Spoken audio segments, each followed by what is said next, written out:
And then somebody will have the audacity to tell me that I'm reading it out of context. It doesn't matter the context. The mere fact that these verses exist is atrocious. And then the irony of these specific verses. But women will be saved through childbearing. The same childbearing that I'm cursed with in Genesis 1, where because I ate of the fruit and basically was deceived, now I'm going to experience labor pain as punishment, is the same childbearing that is supposed to say. So is it punishment or is it saving me? Like, get your story straight. And that's why I tell you the Bible contradicts itself. Let's do a little Bible study. Feminist Bible study. I need to be specific before you think I'm going to break out speaking in tongues. Anyway, feminist Bible study. Today's reading will come from the book of 1 Timothy chapter 2 verse 11 to 15. 1 Timothy chapter 2 verse 11 to 15. I'm reading from my phone in case you're wondering what I'm looking at. A woman should learn in quietness and full submission. Did I mention I particularly, specifically hate this section of the Bible? But anyway, let me read that without my side commentary. Then I give my full commentary. So a woman should learn in quietness and full submission. I do not permit a woman to teach or to assume authority over a man. She must be quiet. For Adam was formed first, then Eve. And Adam was not the one deceived. It was the woman who was deceived and became a sinner. But women will be saved through childbearing if they continue in faith, love, and holiness with propriety.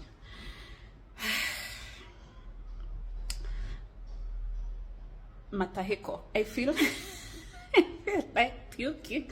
I know I'm laughing, but this is nothing to laugh about. This is one of the most, if not the most misogynistic, if not the most misogynistic part of the Bible.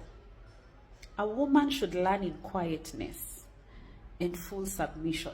There are actually other versions that say a woman should learn in silence. And why do I need submission to learn? And do you know when we talk about submission a lot of the times, it tends to be a woman submitting to a man. Tends to be.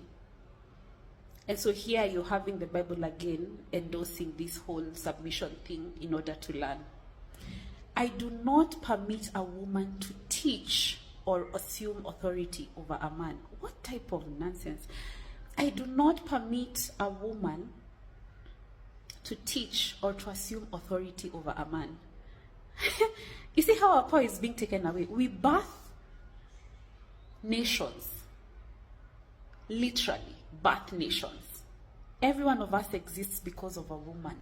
All of us have the navel, because we all came from a woman. But here we are being told, I do not permit a woman to teach or to assume authority over a man. She must be quiet. My ancestors, let me just call my ancestors because that's all I can think to do. She must. I'm trying not to lose my temper. And I'm trying to keep in good cheer, but this is difficult. For Adam was first formed, then Eve. This verse, it is misogynistic. It is patriarchal. It others women. It's taking our power away from us. What do you mean? Adam was first formed, then Eve. This is instilling hierarchy. It's instilling hierarchy. And remember, in gender, particularly from a Marxist feminist perspective, each gender occupies a class.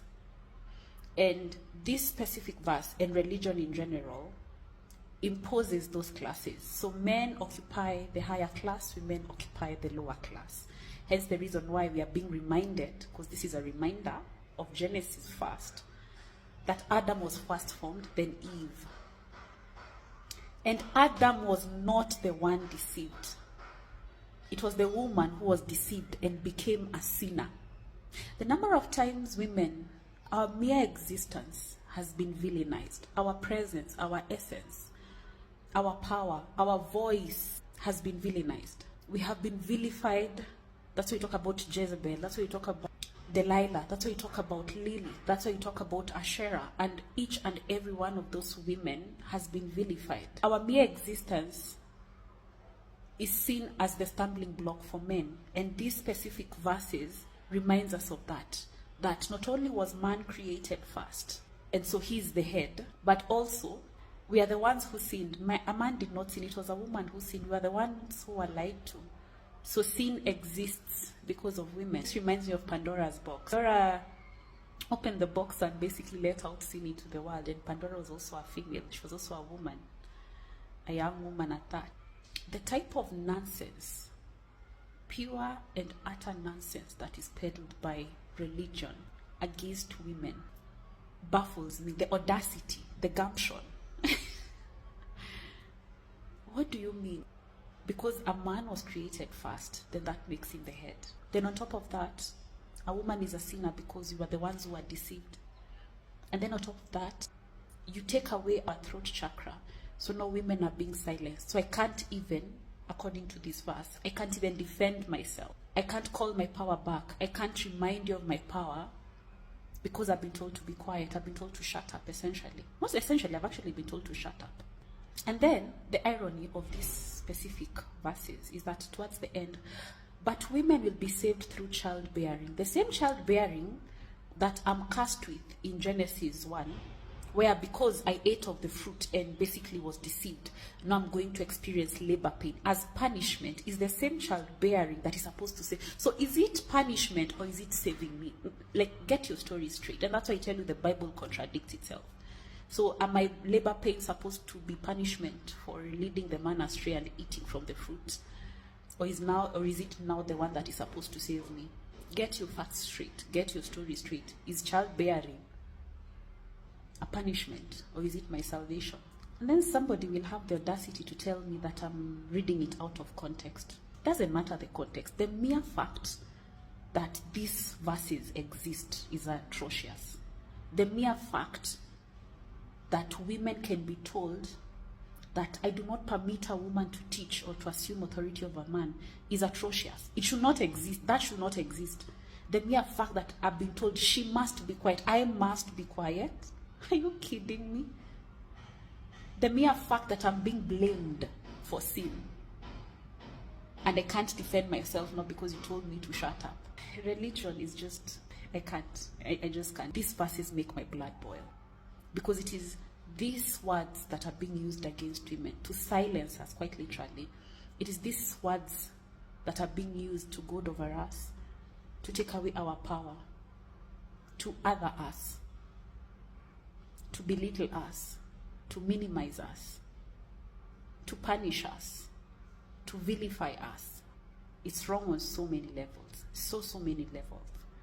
And these are the questions we need to be asking as Christians, and especially as women.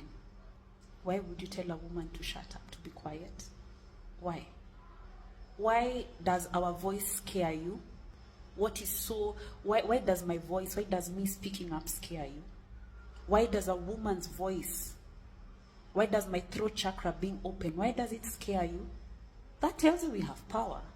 That tells you we have a lot of power. And that's why they are afraid when we speak up. And that's why they have to tell us to shut up and to remind us of our place. Like, really? Come on.